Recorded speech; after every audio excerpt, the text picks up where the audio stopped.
મોડાસાના બડાસરા કંપામાં સતત વરસેલા વરસાદે ખેતરોમાં તારાજી સર્જી છે। ખેડૂતોએ વાવેલો કપાસ, એરંડા સહિતનો પાક ધોવાયો છે। ખાસ કરીને બડાસરા કંપામાં 1000 વીઘા જમીનમાં ખેડૂતોએ મગફળીના પાકનું વાવેતર કર્યું છે, પરંતુ વધુ પડતા વરસેલા વરસાદને કારણે પાક ધોવાઈ ગયો છે। ત્યારે હવે ખેડૂતો સરકાર પાસે સહાયની આશા રાખીને બેઠા છે।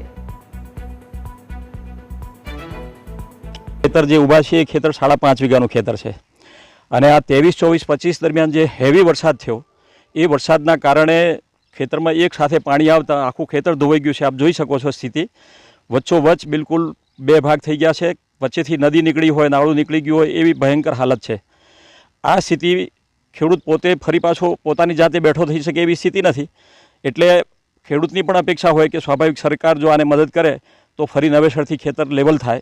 નદીમાંથી આ પાણી જે વહીને ગયું છે એની સાથે બધી માટી પણ ગઈ છે, એટલે માટી ક્યાંથી લાવવી એ પણ વિષય આવવાનો છે। એટલે કેટલું મોંઘું પડશે, કેટલાકમાં ખેતર ફરી તૈયાર થશે એ અંદાજમાં રોજ કઠિન છે। અત્યારે ઘણા વર્ષોથી વરસાદ પડે છે પણ આટલું નુકસાન નથી થયું। આ વર્ષે જે 3 દિવસ સતત એક ધારો વરસાદ પડ્યો એના લીધે ઘણું મોટું નુકસાન થયું છે અને અમે સરકાર પાસે અપેક્ષા રાખીએ છીએ કે અમારી મદદ કરે। લગભગ અમારા કંપામાં 15 ખેડૂતો અને એ અઠવાડિયા દરમિયાન જે વરસાદ પડ્યો એના કારણે ખૂબ મોટું નુકસાન થયું છે અને અંદાજે લગભગ 15 થી 20 વીઘા જમીન ધોવાણ થયું છે।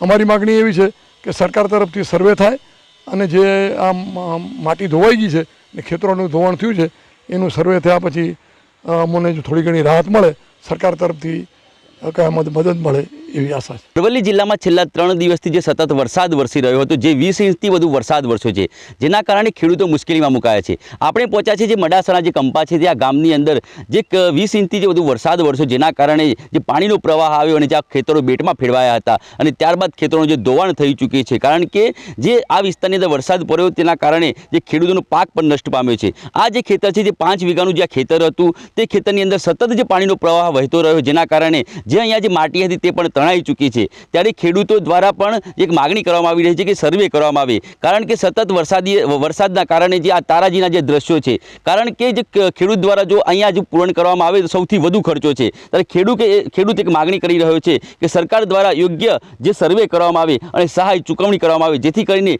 ખેડૂત આવનારા સમયની અંદર ફરીથી ખેતી કરી શકે। સંકેત પટેલ, ન્યૂઝ કેપિટલ ગુજરાત, અરવલ્લી।